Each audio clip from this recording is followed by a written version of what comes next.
We will to parachute all the guns of the foe and still get ready. Airborne from skies of blue, heading the goal. We're coming, make the jumps and take your boats today. Let's go, put on your boots, your jumping boots, your parachute. And today on Have a Knife Day, we're here in the historic city of Natchez, Mississippi. Jim Bowie had a fight in one of the sandbars out in the Mississippi, but if you go there right now, you'd be having to hold your breath because it's underwater.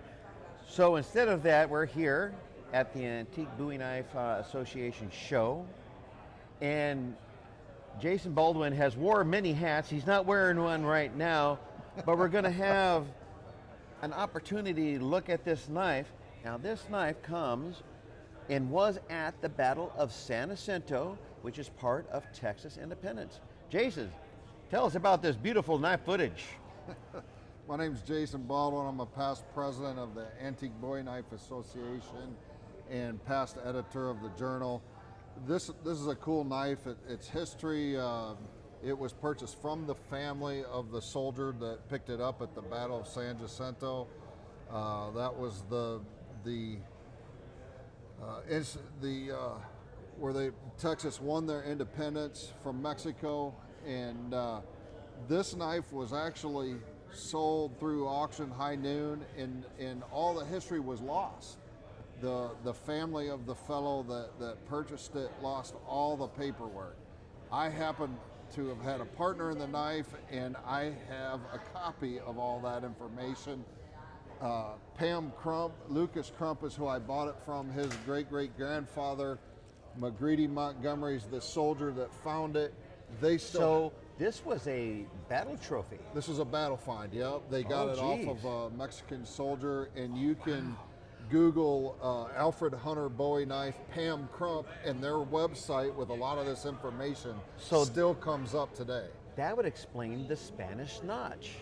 Well, or am I mispronouncing? Well, Alfred Hunter made this knife, okay, and that was an early feature of 1830s American Bowie knives. Okay. They put those Spanish notches in there. Okay. They still don't know exactly what they were for. Some people say to stop a blade if you're in a knife fight. Well, they sure do look pretty. Yeah. All weapons have features of adornment, so it could be just an adornment because it looks nice.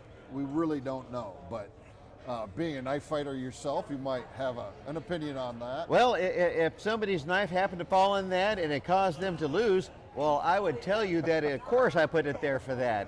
Yeah. Hey, what did you mean to throw that rock at that guy? I said, sure. But you can look at the spear. Anybody that had a weapon was proud of it, and they really adorned the spear. And that's a buffalo spear from so this would be a Eastern lance. Plains. Yeah, lance. Yeah. Lance. And that one came from my father's collection. So if you all could imagine the time and the care someone put into, first of all, and you can see it here because some of the pewters come out, they etched that in there. Then they had to have some kind of jig and melt the pewter and then pour it in here. So they put some work into that. This is a whole lot of TLC put into something that you would use to hunt buffalo. Yeah. That's amazing. This is a cool find. Anybody out there can still make finds at auctions. For example, this is an FC Gorgon. It's marked on the spine, made for FC Gorgon, New Orleans, so it's a New Orleans knife. But this sheath was on this knife when I bought it. For the second time, I bought it recently at an auction. Since all the information was lost, nobody knew, including myself, that if this was the knife that was in this auction in 2007. I thought it was, so I bought it. I took this, and this knife was in the same auction. So this sheath was on this knife. I took it off, bought this knife as well, put them back together because they belong together. If you look at FC Gorgons, they all have a very similar sheath to this.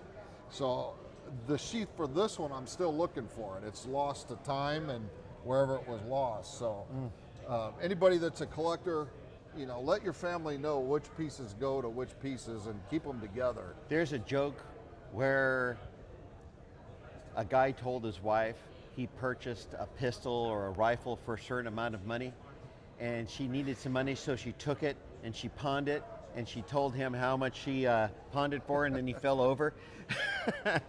Died of a heart attack. Died of a heart attack. Also, this looks like a piece of common cutlery. It's but, it's an English knife that was actually used for trade, and the Native Americans wrapped sinew and trade cloth around it. Oh wow! So if you had a beaded Indian sheath, that would go very well into that. But very cool. A true Native American knife. And now, what is more of a quintessential American fighting implement than a tomahawk? I tell you what. This is just the head, but we think this is the first tomahawk head. It's King Louis the 14th. Dates to the Powerhouse site in New York, which dates to around 1680. So this head, there's another one known to exist, but this head was found in a midden in or near the Powerhouse site, which dates back that far. So this would have been a gift from King Louis the 14th to the Indian chief. Just in case people don't know what a midden is, could you explain very quickly what a midden is? That's where people went to the restroom, right? Yeah. Yeah, there you go.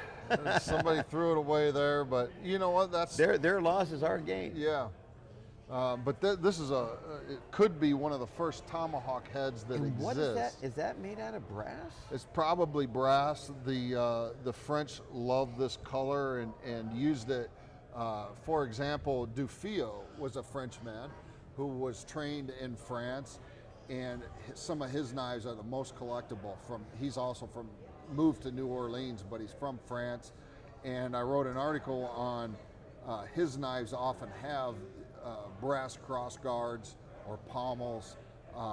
So the French really liked that material. It's a little softer, can be manipulated into the form that they want.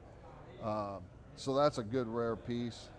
And we have some beadwork and moccasins. And these are the books that your father put together, correct? Yep.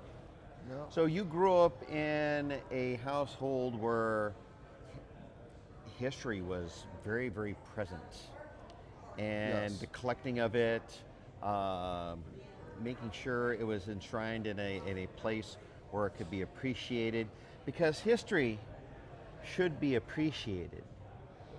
Well, my family, we collect fossils and teeth, and there's a saying by Chase Pipes, I'm giving you kudos, Chase, history rocks.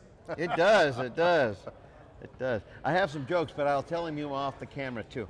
All right, Jason, thank you so much for sharing this history and your passion with everyone. Jason, how can people get a hold of you if they want to ask questions, or are you open to questions? I'm on Instagram at Top Dog Outdoors. I'm also a charter boat captain, so I've been taking people salmon and trout fishing on Lake Michigan, or I guess you could probably Google me. Yeah, that's a good way to do it. All right, everybody, thank you so much, and as always, have a nice day. We will, and perish all the